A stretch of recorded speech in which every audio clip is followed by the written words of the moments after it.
Welcome to this video on matrix transformations. We will explore how different geometric transformations are represented and calculated mathematically. So I am Nasimul Alam Siam, going to explain this video. This video covers the fundamental transformations for IGCSE math: translation, rotation, reflection, and enlargement. We will also touch on the concept of invariant points. Translations are represented in vector form. A vector like 3 over minus 1 means 3 units to the right and 1 unit down. After any translation, a shape retains its original shape, size, and orientation, but moves to a new position. To perform a translation, pick a corner on your shape, draw the translation vector, and mark the new position. Repeat this for all corners to accurately redraw the translated shape. Let's practice with more examples. When translating shapes P and Q, observe how the coordinates of each vertex change. Identifying the translation vector required to move a shape back to its starting position is a key skill. Reflection occurs across a mirror line.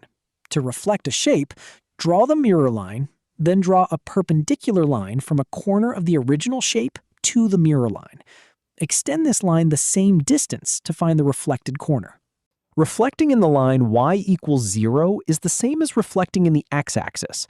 Simply mark your perpendicular paths from each vertex to the x-axis, then measure the equal distance on the opposite side to plot your new vertices. Reflecting across lines like x equals 2 or y equals x follows the same principle of equal perpendicular distances. Ensure you accurately measure the distance from every corner to the specified line. Rotation involves turning a shape about a fixed point. You should be comfortable with clockwise or anti-clockwise turns of 90, 180, or 270 degrees.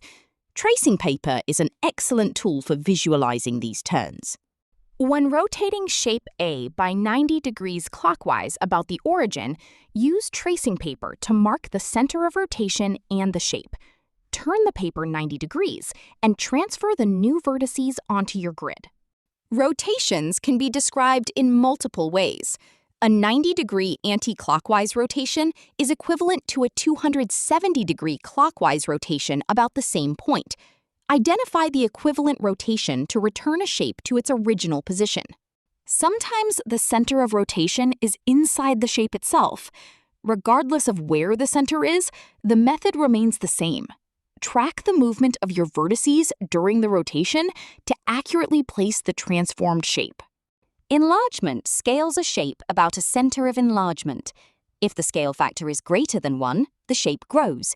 If it is less than 1, the shape shrinks, though it is still called an enlargement. Negative scale factors are also possible. To perform an enlargement, connect the center of enlargement to each vertex. Multiply the distance from the center to the vertex by the scale factor and mark the new point at that extended distance. When the scale factor is less than 1, the new vertices will be closer to the center of enlargement than the original ones. By applying the scale factor to the distance from the center, you can correctly plot the smaller shape. In this example, we enlarge shape R from a center of enlargement at -2, 1, with a scale factor of 3. We can also determine the scale factor and center of enlargement for an existing transformation by comparing side lengths and tracing lines back from corresponding vertices. For higher-level geometry, we can use negative scale factors.